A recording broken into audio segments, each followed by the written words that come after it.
जय जगन्नाथ राधे राधे। आजिर कहानीटी हेउची मो मन अटकी गला कालिया पाखरे। मधुरामपुर ग्राम रे एक छोटिया परिवार बास करुथिले। परिवार दीनबंधु आउ तांको पत्नी जमुना रहुथिले। दीनबंधु ग्राम रे एक मूलिया भाबे काम करी निज परिवार को मुठिए दाना देउथिले। हेले दीनबंधु सबुबेले कालिया को डाकुथाए, हे कालिया ठाकुर तोर से श्रीगुंडीचा को अनेई थाए, सेही दिन केबे आसीबो? मु मोर परिवार सह अनेई थाउ तोर से रथर दौरी धरिबाकू। किंतु दीनबंधु पत्नी जमुना कोଳରେ दीर्घ 10 वर्ष धरी संतानटीए हेउ नथाए। जमुना सबुबेले मन दुख करी बसी रहुथाए। हेले दीनबंधु जमुना को कहूथाए, मन दुख करनी जमुना, कालिया ठाकुर आम कथा निश्चिंत शुणिबे।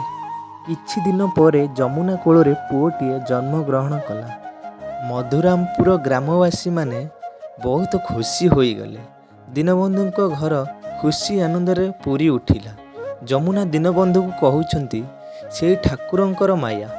दीनबंधु जमुना को कहउछंती, देखिल तो कालिया ठाकुर आम कथा एथर शुणिचंती। ग्रामवासी माने दीनबंधु को पचारुचंती, अरे पुओर नाम कौन दबु? दीनबंधु तांको पत्नी जमुना कहउछंती, आमे दुहे स्थिर करी सारिचु, पुओर नाम कालिया दबु बोली। दीनबंधु परिवार किछि दिन हस खुशी रे तांको जीवन कटिगला। बहु वर्ष परे कालिया को 12 वर्ष चालू थाए।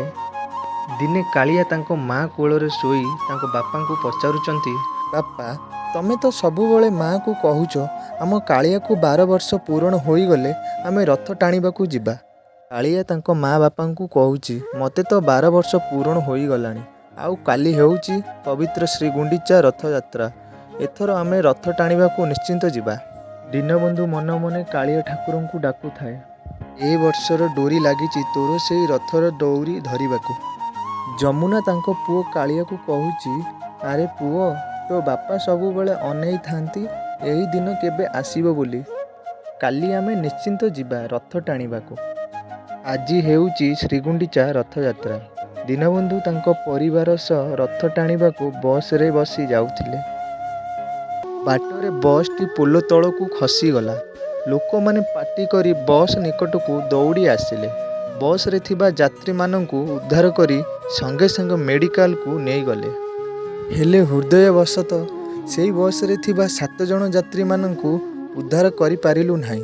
तांकर जीवन सेहीटी चलीगला। मेडिकल रे थिबा दीनबंधु तांको पत्नी जमुनांकर होश आसीबा परे से दुहे तांको पुओ को खोजिले। दीनबंधु तांको पत्नी जमुना कांदिकिरी कहउचंती, डाक्तर बाबू आम पुओ को देखिचंती? डॉक्टर कहउचंती, मौसा तम पुओ मेडिकल रे नथिले, किंतु 7 जन को मृत्यु हेइची। ए कथा सुनी संगे संगे 2 जन शव निकट को आसिले। दीनबंधु तांको पत्नी को आखिरे लुहरे झरु थाए। जमुना कहूची, एमानंको मुहरु टिके कपड़ा काढ। कपड़ा कढ़ा जाउ थाए।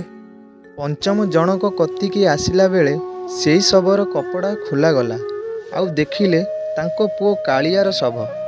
दीनबंधु तांको पत्नी जमुना कांदिकिरी कहउचंती, हे कालिया ठाकुर तू ही आम कोल को पुओटीए देइथिलु, तू ही आम कोलरू अलगा करिदेलु।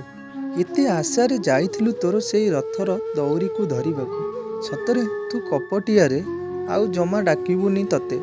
आजी एते बड़ दिन रे आम कोलरू पुओटीए छड़ेई नेलु, सतरे कालिया मो मन अटकी गला तोरी पाखरे।